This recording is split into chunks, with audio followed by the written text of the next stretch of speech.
दोस्तों आज की इस वीडियो में आप जानोगे भाई do bad thing happen to good people, यानी कि अच्छे लोगों के साथ बुरा क्यों होता है। आखिर क्या कारण है जिसकी वजह से एक सीधे साधे भोले भाले इंसान लोगों की जिंदगी में सबसे ज्यादा दुख कष्ट और टेंशन रहता है। दोस्तों अगर आपके पास सिर्फ 5 मिनट का टाइम है तो इस वीडियो को पूरा जरूर देखना, क्योंकि मैं इस वीडियो में आज आपको 5 ऐसे पॉइंट को एक्सप्लेन करूंगा जिससे अगर आप अपने अंदर फॉलो कर लेते हो तो आपको भोलेपन का कोई फायदा नहीं उठाएगा और नहीं आपको उल्लू बनाकर दिखाएगा बाबा जी का ठुल्लू। लेकिन आगे बढ़ने से पहले आइए हम आपको बहुत ही सरल भाषा में समझा देते हैं कि आखिर अच्छे लोग कहते किसको हैं। तो दोस्तों अच्छे लोग तो वो होते हैं जो हमेशा सबको काम में आते हैं, सबको मदद करते हैं, पैसों और शरीर दोनों से। कभी किसी के प्रति बुरा नहीं सोचते हैं और नहीं कभी किसी को बुरा कहते हैं। तो ये होती है अच्छे और सीधे साधे भोले भाले लोगों की पहचान। तो चलिए अब मैं आपको वो 5 कारणों को बताता हूँ जिसके कारण इनके जीवन में बहुत ही ज़्यादा दुख रहता है और इनको हर हाल में बदलना ही चाहिए। कारण नंबर 1, दोस्तों सबसे पहले अच्छे लोगों में इम्पोर्टेंट बात ये देखी गई है कि एक अच्छे इंसान के अंदर दूसरों के प्रति ज़्यादा प्यार और इज्जत रहता है, जिसके कारण वह बिना सोचे समझे किसी को भी मदद कर देता है। तो सामने वाला बंदा उसे मूर्ख समझकर और भी ज़्यादा लूटने का प्रयास करने लगता है। दोस्तों चलिए इसे मैं आपको और बेहतर तरीके से समझाता हूँ।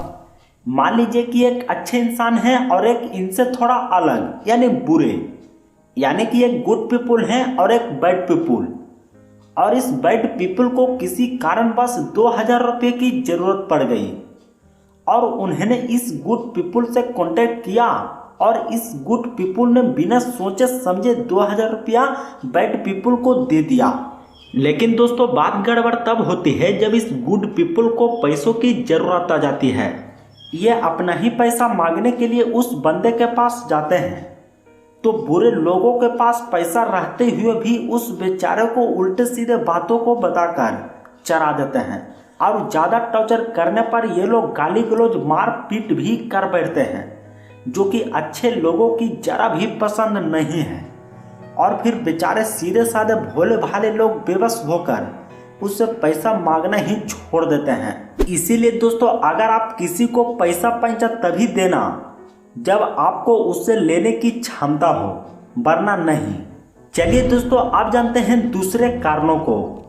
एक अच्छा इंसान दूसरों के दिलों पर कभी चोट नहीं पहुंचाता, इसीलिए अपने ऊपर दूसरों से भला बुरा सुनकर भी चुप रहता है और इसी चुप्पी को कमजोरी समझकर लोग इसका फायदा उठाते हैं और अच्छे लोगों को नुकसान पहुंचाते हैं। इसीलिए दोस्तों आपके साथ जो जैसा वार्तालाप करता है उसके साथ आप भी वैसा ही कीजिए, चुप मत बैठिए।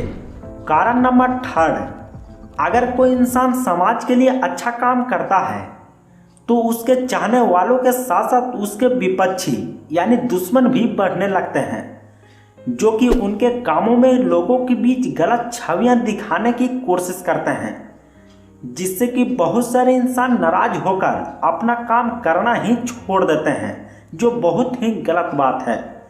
दोस्तों जिसको जो बोलना है बोलने दो, जो कहना है कहने दो, अपना क्या जाता है। ये वक्त वक्त की बात है, वक्त सबका आता है। नंबर 4, दोस्तों अक्सर हम जिसे सच्चा प्यार करते हैं, जिसकी हर बात मानते हैं, जिसे हद से ज़्यादा रिस्पेक्ट यानी आदर करते हैं, वह भी हमारे प्यार का गलत फायदा उठाता है और हमें पता भी नहीं चलता। वह अपना काम निकालकर हमें दुख की घड़ी में अकेला छोड़ देता है। इसीलिए दोस्तों आप किसी पर हद से ज़्यादा भरोसा मत कीजिए, किसी को ज़्यादा रिस्पेक्ट नहीं दीजिए। हर काम में हाँ कहने की बजाय कभी कभी ना भी कहना सीख लीजिए। और आखिरी जो कारण है यानी 5, वो ये है कि आप किसी को सोच समझकर मदद करिए। ये कोई ज़रूरी नहीं है कि अगर आपके पास हर चीज़ है तो सबको मदद ही की जाए। क्योंकि हमारे देश के प्रधानमंत्री भी सबको मदद नहीं करते हैं। कुछ लोगों को बैंक अकाउंट में पैसे ट्रांसफर करते हैं तो कुछ लोगों को नहीं, कुछ लोगों को राशन कार्ड है तो कुछ लोगों को नहीं भी है दोस्तों। तो हम लोग कौन सा खेत के मूली हैं? तो सोचो सोचो दोस्तों, सोचो यार, सोचो, अपने दिमाग में थोड़ा थिंक करो, है ना, अपनी सोच इरादा को मतलब चेंज करो।